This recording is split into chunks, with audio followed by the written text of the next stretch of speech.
Hello, everyone. This is criminal profiler Pat Brown, and this is Dear Profiler Pat, how to drive. Is that a question? Or maybe you shouldn't be driving. Did anybody ask me this question? Actually, no. You know why nobody asked me this question? Because people don't like to hear the answer. If you're older, at a certain age, sometimes people want to take your keys away because they say you can't drive. If you're younger, you might be a teenager saying, "Hey, why can't I start driving now?" And your parents are like, "Because we don't want you to, because we don't think you're old enough and mature enough to drive." And then there's some of you who are just in between. Oh my God, I wish you weren't on the road. But you never ask, should I be driving? You never ask, how should I drive? So I'm here to answer all those questions for you, even though you never asked. And this all came out because my granddaughter, who is 10 now, and she can drive a golf cart really fast, and that's concerning. And she's driven some vehicles on our off-road areas. And and one time her mother hurt herself, and she actually could not put the car into to use a stick shift. So she had to drive and tell my granddaughter to move the stick shift into whatever gear it needed to be in. And so she's had a lot of experience for a 10-year-old. But I talked to her about when you're able to drive, what do you need to know? And that's what started the conversation. But I've actually been a big proponent of people knowing how to actually drive for years and years and years. And that's because two reasons. One is that I've driven a lot in my life. I've driven as a delivery driver. I've driven as a PI. I've driven as a car service driver. I've driven as a driving instructor. I've driven across the United States more than once. I've driven in many countries. I've driven in Mexico and Costa Rica. I've driven on the other side of the road in England and Jamaica. I've driven all kinds of places except for India, which I'm not stupid enough to try to drive there.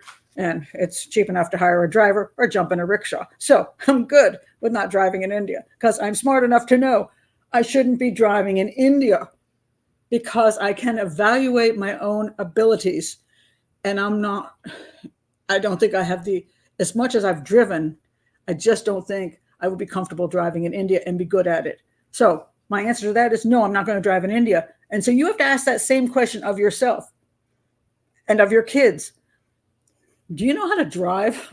Can you drive properly? Are you going to kill people when you're on the road? And I would say for a lot of you, it's amazing that you haven't been in worse accidents. Now, just to clarify everything, I am 69 years old as of today, and in all of my adult life, I have never been in an accident. So from the time I got the only reason I say adult life is because I was in one fender bender when I was not quite an adult, but that was because the signage in DC, they had changed it from a one-way to a two-way since the last time I'd been there, which was a week prior, and didn't put up the proper signage. And I was in the proper lane to turn left. I was on the right side of the double yellow line. And when the light changed, I tried to turn left, and a guy hit me coming up on the left side of me. And we were both upset with each other. He said, "Why are you turning from right-hand lane?" And I said, "Why are you driving on the other side of it? Why did you try to get around me on the other side of the double yellow line?" And he goes, "Well, because it's a one-way street." And I'm like, "What are you talking about?" Because it was two-way the week before, and the double yellow line was still there, and there was no signage. And so when the police came out, and they went, "Shh, this is totally the city's fault. Neither one of you were at fault." So that was the only incident I ever had in my life. And I remember being really shook up over it because it came out of the blue. I didn't see it coming. It happened so quickly, and I was very freaked for a while. Finally, I calmed down and got over it. And I've never had an accident in my entire life from that moment on. So as an adult, I never had one. Now, and that's for a person who's been on the road a whole heck of a lot and at very high speeds, mind you. Now, why haven't I been in an accident? It could be I'm purely lucky. But I've had some very close calls where people did things that could have gotten me killed, but I responded very quickly. And so I think I'm a very good driver because of my experiences. And that's why I also taught driving. And I'm going to teach you now what you need to understand how you should drive and if you're capable of driving. Because you have to be able to evaluate yourself and the people and whoever you're riding with and your kids, whether they have the capabilities. So one of the things I always tell people is that when you're on the road, the first thing you have to understand is that it doesn't matter if you have the right of way. I don't care what the law says, because you can have the right of way, but that other person's going to hit you anyway. So you have to understand that to keep yourself as safe as possible, you have to assume everybody else on the road is out to kill you. Not maybe on purpose, but because they are drunk, because they're on drugs, because they're falling asleep because they've driven for 2 days without stopping at a hotel, and they're seeing things on the road they shouldn't be seeing, and it's not you. and there's people who are having a fight with a girlfriend in the right seat. There are parents who are turning around and yelling at those kids in the back seat, little brats back there, and they're not even looking at the road. There are people who are zoning out. There are people who are looking at their phones. Yes, people talk all the time about people texting, but all these other things also happen. People aren't paying attention. They could be changing. Hey, they could actually be. Remember that thing called a radio or a CD? People do that while they're driving. That could interfere with something. I was eating a burrito once when I was driving, and I bit it, and the hot burning bean and cheese fell into my crotch. Let me tell you, that was difficult to be able to drive at that moment because it hurt so badly. And what do you do about it? There are things that can go wrong when you're driving. You can become ill. All kinds of things can happen. And if it can happen to you, it happens to all the people around you. And that's why their car is suddenly swerving in front of you, cutting in front of you, going on the wrong side of the road and about to head-on collision you. And then there are people who simply don't care about the law at all. So that right away you think you have, well, so what? Your light turns green, you go out because you have the right of way, and somebody comes right through the red light and T-bones you, and you are dead. And you say, but I had it right away. Well, hell, that worked out for you. So my requirement, what I taught when I taught driving, and what I told my granddaughter and every one of you, is always drive very defensively and very offensively at the same time. In other words, be aware 360 what's around you. Never assume anything. Never assume that person is going to let you in. Never assume they're not going to go through the light. Never assume anything. Drive like a race car driver who's on a race course, knowing that he's trying to win, but so is everybody else. And he has to make sure that he doesn't get hit. So that's what you do. You drive so that you're watching your mirrors, make sure you know who's behind you, who's beside you, who's in front of you, who's coming at you. Pay attention to all of that and drive like a race car driver. Not necessarily fast, but you should at least be going the speed limit, for God's sakes. And believe me, if you're one of these older people who says, I don't have to drive the speed limit, I can drive 20, it's a 65 miles an hour, but I'm going to go 45 and I'm going to go slowly in the right-hand lane, get off the road. You cannot drive like that. If you cannot comfortably drive with what the traffic is, you shouldn't be on the road, period. Sorry, it's time to find another method of transport because it's dangerous. You have to be able to drive the reasonable speed limit. Paying attention to, of course, here's another thing I tell people. Pay attention to the road conditions, whether it's wet on the roads, whether there's ice on the roads. Don't be slamming on your gas and slamming on your brakes when it's icy conditions. You'll just be skidding right on out.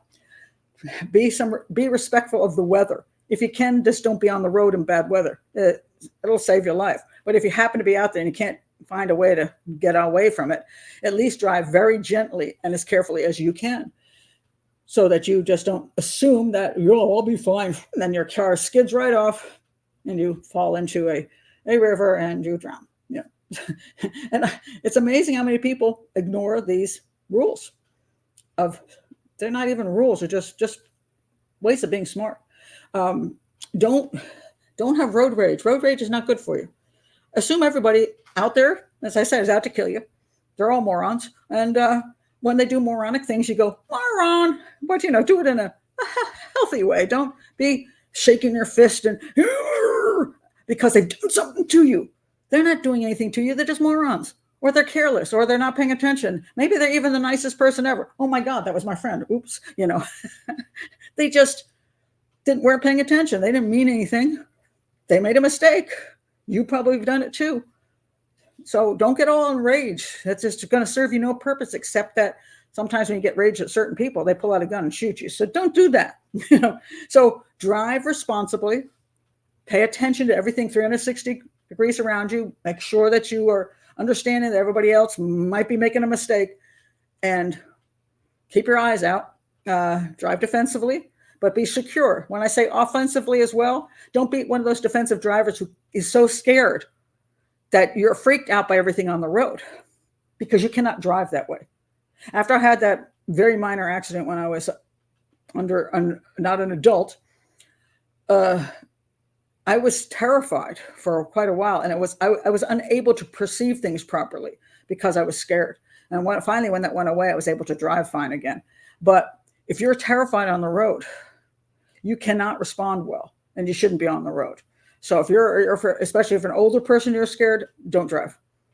Now, one thing that will happen as you get older, and this is one of the unfortunate problems, it isn't age that causes you not to be able to drive. It's lack of driving that causes you not to be able to drive. In other words, if you're driving all the time, you get really good. When I was a delivery driver, I could I could drive reading a map, eating food, a coffee, all at the same time. And when they called in and said, "Hey, car 223, can you pick this up?" I'd say, "Sure." And I'd do a skidding U-turn. And some of those people who I rode with when I was training, I'm pretty sure they were under the influence of something, which you shouldn't be. But they were such good drivers that because they were on the road 12, 14 hours a day. But if you drive a lot, you're very good on the road. You're very aware of things. Your responses are really quick. You're comfortable. You can drive in massive kinds of traffic. You're not having any issues. But as you don't drive much, then you will find you get more and more nervous about being on the road. So if you're not on the major highway, suddenly you don't want to be on the beltway of the DC. Oh my God, I never take the beltway. I always take the back roads. Why is that? It's because you're scared of the beltway now, because there's so many lanes of traffic, and it's frightening when you don't do it every day. If you did it every day, you probably wouldn't pay any mind to it. But if you don't do it every day, now you're taking back roads. That's okay. But now if you're scared of the back roads too, because you hardly ever drive, as far as you drive is down to, most of the time you're just driving 1 mile down to the grocery store and back. You're not capable of driving further than that because you no longer do it, and everything frightens you, and then you can't make good decisions. You're not comfortable with it. So you have to either keep driving and drive a lot to be comfortable in those circumstances, or decide that maybe you're no longer able to drive anything that's more than a neighborhood drive. And that's something you have to determine. And that doesn't have to be somebody who's a senior citizen. It can be people who are, 40 years old, have the same problem, because no longer maybe they're working from home now, and they're no longer driving all the time. When I started taking limos for my television work, it really killed a lot of my driving ability because I was never driving anywhere. Every day the limo was picking me up, taking me into the studio. And so I wouldn't drive for like a month. Maybe on the weekend I might go someplace. And suddenly I realized, why am I scared when I get on the road now? And I was in my 40s. I'm like, what the heck? Why am I freaking out? And I realized that's because I don't drive. And when I did that for a little while, and some of you know the story that TV doesn't like to pay commentators like myself. I've done 3,000 appearances on TV, but they don't like to pay you to be on. So what they do is they pay the limo driver to bring you, and they pay the hairstylist, and they pay the producer, but they don't pay you. You're getting advertising. But I'm like, hey, I'm doing this every day, sometimes 3 times a day. I need to get paid. And they didn't want to pay. So I told them I would work for them, but only if they use a car service that I chose, because I didn't like their limo services. And they agreed to that. And so I drove myself in and out, and they paid me $80 an hour to drive myself to the studio and back. They never knew it was me. I called it always available transport, and I was always available. But then I was driving sometimes 3 times a day into the city. And I started out nervous because I hadn't driven in a while because I've been using those limos. And so the beginning, I was like, oh my God. And then after a week or two, I'm like, this ain't nothing. I'm like, zoop, zoop, zoop, zoop, because now I was comfortable because I did it all the time. So you have to analyze, do you drive enough to be comfortable on the road? And if you're not going to be comfortable driving certain places, then really don't drive there because you're not capable. So follow those rules. Follow that, when you go on the road, do not assume anything. Make sure that you understand everybody might be out there. They're not paying attention. They might hit you. Keep your eye on them. And that keeps you out of accidents. Don't pull out. Just because your light turned green doesn't mean you shouldn't glance to see if somebody's bailing through the light. Check to make sure that it's safe to go through the light. If you're turning corners, make sure you don't run that pedestrian over. If you're a pedestrian, stop assuming that people aren't going to run you over either. That's how pedestrians get killed. Same thing. Oh, well, I have the right. Well, yeah, you did, but then they ran you over. Now you're dead. So don't think that way. Assume that they're going to run you over. Then you look, make sure you're not going to get run over. And then you live longer. Same thing for driving. So these are what I teach people when I was teaching driving, to always be aware that somebody else might be making an error. Always be sure that you yourself are in good shape to drive. Don't be driving under the influence. Don't drive when you're tired. For God's sakes, it's not that expensive to pay for the motel on the side of the road. You've been driving for 12 hours, through the day. Now or maybe 15, 16 hours. You're so damn tired. And you're like, I don't want to pay for the hotel. So you want to save that money. So you keep driving at 3:00 in the morning. You're driving and you're falling asleep on the road. And you don't remember you don't even remember driving for the last 20 minutes. Now you're seeing things in the road that aren't even there. You shouldn't be on the road. It's super dangerous. Just pay for the stupid hotel. It'll save your life. Same thing. One day I made this mistake. I came out of a movie and it was horrific rain and my car I could not see hardly out of that car. And I drove home. I took the long way. I got off the highway and I took the back way. It was still horrible. It took me forever. And when I got home, I said to myself, what a moron. Why didn't I just pull into the hotel? It was right. There was a hotel right there. It would have been $100. I admit it was not, $100, but I wouldn't have maybe died on the way home. Just pay the $100 and relax and drive home in the morning. If it's that bad, it's worth your life to pay some extra money to save it, So make sure your conditions are safe that you're driving in. Don't drive when it's not safe. Don't drive when you're not safe. Be aware that everybody else might not be safe. Okay. And then when you're out there driving, always evaluate yourself. Am I capable or am I not capable? What am I capable of? And the same thing is true for your kids. If you have teenagers, you got to be careful. What are they doing when they get in that car? Have you taught them how to drive properly? Or do they not know? Have you given them a car that's too powerful so that, they think it's like a little sports car and isn't this cool to zip around the curve as fast as I'm going, lose control and smash into a tree and end up dead? Do you let them drive with friends in the car so they can be distracted? What about the cell phone issue? What about texting? All of these things, you got to work with your teenager to make sure that they don't kill themselves or anybody else. Make sure they're not drinking and driving. A lot of them will lie about that crap. A whole lot more people drink and drive than people have any clue about. Just because they didn't get a DUI doesn't mean they're not doing it. Because people go to bars and they have no way to get home, so they drive. Again, they could just get an Uber, but it'll cost money, so they drive. And so that's a big problem in the United States because we have terrible public transportation. So again, if you're out and you're drinking, should you be driving? How about the person you're with? It's amazing how many people will get in a car with a drunk. It's like, you're both drinking. Oh, well, my friend's driving home. They've had 10 shots and you still get in the car with them. Don't do that. Don't let them get in the car. Stop it. So evaluate the safety factors always. And now when you get older, let me just go there. So with when you're getting older and people want to take away your keys, or you want to take away somebody else's keys, maybe your spouse's keys, maybe your parents' keys, whatever. Why are you trying to take away their keys? Why do people want to take away your keys? It's because they don't feel that you're safe. Hopefully, you should ask them directly, and you should speak clearly. Right now, I have nobody's tried to take away my keys. My daughter has me drive my granddaughter all over the place. I assume that the reason she does it is I have a clean driving record and she knows how I drive, and she feels that I'm capable of driving well and safely, and she'd prefer her daughter to ride with me than maybe somebody else. So far, nobody's tried to take my keys away. But let's say somebody starts saying something to me like, "Ma, I've been in the car with you, and you freaked the heck out of me. When I'm in the car with you, it seems like you didn't see that stop sign. You went through the light. You changed lanes without looking. It seems like you're driving under the speed limit when you should be driving the speed limit. You don't seem to merge well. If people are scared to be with you, that's a clue you shouldn't be on the road."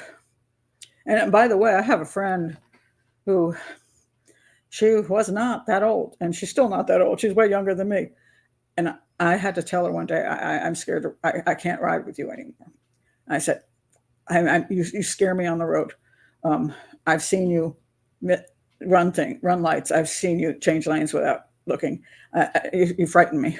I'm sorry to say that. She got mad at me. She was very upset with me. She said that's not true. A lot of people deny this. Oh, that's not true. Well, I'm not saying it for no reason.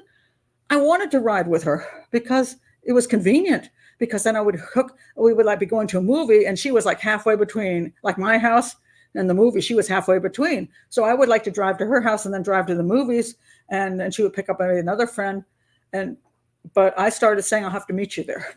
And it was a pain in the butt, but I haven't driven with her since. And she now recognizes that I'm not going to get her in her car. And she still I don't know if she still thinks she drives perfectly fine. And it's not her age. Has nothing to do with age. I say she's way younger than me. She's perfect. She's a very capable human being in every other way, except I think her driving sucks. So maybe driving is not the best thing for her to do. Maybe she should get more involved in public transportation. And so if you're that person that people are scared to get in the vehicle with, regardless of your age, you either need to learn how to drive or you need to get off the road. And it's true that in the United States, especially, it is harder to not have a car. It really is. It's very frustrating. If I move to India, which is one of my thoughts in my life, that I might retire to India because I love the country and I enjoy being there, I will never drive. And I have no problem never driving in India. As I said, I'm not getting on those roads. They're crazy. But also the public transport's so good, why bother? I can go out of my house and just wave down a rickshaw. I can be in a rickshaw for 25 cents. Take me all over town. It's wonderful. I can also get Ubers there. I can hire a driver for $30 for the entire day to take me wherever I want to go. Why would I want to have a car? That would be nuts. And I also, my other favorite place is Hawaii. I've thought of living in Honolulu, which is very expensive. But would I have a car there? My thought is, well, they have a bus in Honolulu and in Oahu that is, I think it's about $70 a month for seniors. And during COVID, it was like free. But hey, $70 a month, I can jump on and off that bus. It's never cold there, so it doesn't matter if I have to sit and wait a little longer and read a book. It's always nice outside, and it's pretty to look at all the scenery. Would it be slower than having my own car? Sure, but I won't, because the Honolulu is a compact area. I could easily walk around there. I could take Ubers quickly if I needed something, to get someplace quickly, or I can take the bus. And if I really wanted to, I could rent a car for the weekend or something. But to own a car there, to have to pay for the insurance and the gas and have the parking issues and all that, I'm thinking, I don't need one there. I could be happy without one. So those are two places I know I probably would just be fine without a car. I don't find it an insult to my age. Oh my God, if I'm not driving, I've lost all my independence. I'm not a real person anymore. No, I don't believe that. I'm perfectly happy to be a person who doesn't have a car. Don't find that any kind of insult to my, abilities.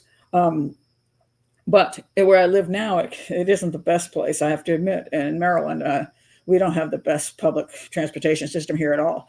The metros have gotten scary. It's been too much violence on them. My house is a little out of the jurisdiction for getting the rides from the little bus that runs around for seniors. Be trickier here. So I would have to think very much about how I would deal with this. Now, one thing I might have to do if that came to be a problem was maybe I would I'm safe enough to drive to the location where I could pick up the bus or pick up whatever, something that would get me further. So that's a possibility. Maybe I would start taking the metro more often. I don't know. I don't know what the answer to that would be, depending on the cost of everything. But if I can't drive anymore, if I'm not comfortable on the roads anymore at a certain point, maybe my eyesight's not working properly, or I'm just frightened for whatever reasons. And I recognize that, right now I'm perfectly fine, but that doesn't mean I'll be in the same physical and mental situation in 10 years. I might be in a different situation. Some people drive until they're 100 and they're fine, but you got to be able to evaluate yourself. Can you or can you not? And if you're getting to the point where you're scared and people are scared of you, that's the time to say, maybe I need to find an alternative method of transportation. And accept that it's because we want to be safe. We want other people to be safe. I can't imagine, worse than killing myself, I can't imagine what would happen if I were across the line and ran into a mom with their 3 children and killed the family. How would I feel about that? Just so I could drive, just because I didn't want to hang up the keys, because people were telling me, get off the road, you scare me, and I refused to listen. So be willing to evaluate your kids too.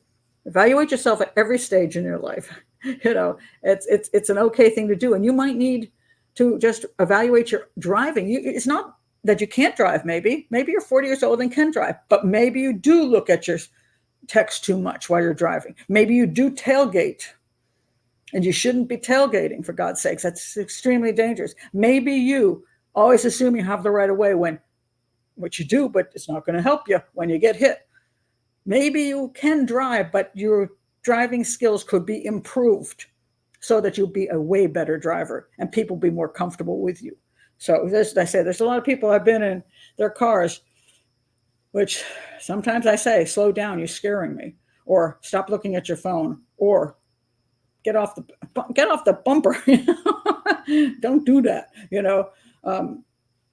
Just evaluate yourself and evaluate other people, so that if you're going to get in their car, that you live long enough to get out of the car again. So they've had 10 shots, you shouldn't be in the car next to them. Except the problem is, a lot of times you've had 10 shots too, and you're not thinking very clearly. So think sometimes also ahead of time. How will I deal with this if I'm going out tonight to a bar or a pub? How am I getting home? How much should I drink? How much should the other person drink? What should I do? If I'm driving long distances, should I plan to actually sleep in a motel rather than keep driving through the night? If it's bad weather, maybe I shouldn't go. These kind of things. Evaluate for your own safety and for other people's safety. Anyway, that's my thoughts on driving. I don't know why that came to my mind that I want to do that today, but yeah, maybe it's my granddaughter. She's 10, and I'm thinking, how soon will it be before she's behind the wheel? And it rather scares me. It does. So anyway, I hope you've got something out of this, and do put your thoughts below in the comments. And if you're new to the channel, please do like and subscribe. I do have a whole bunch of Dear Profiler Pat questions, which I say this really wasn't a question this time. I just faked it. But do check those, my playlist on Dear Profiler Pat. And also check my, if you're into crime, do check out my other playlists and learn about the crimes I have analyzed, and learn about criminal profiling and crime scene analysis. And thank you for being here. Bye-bye.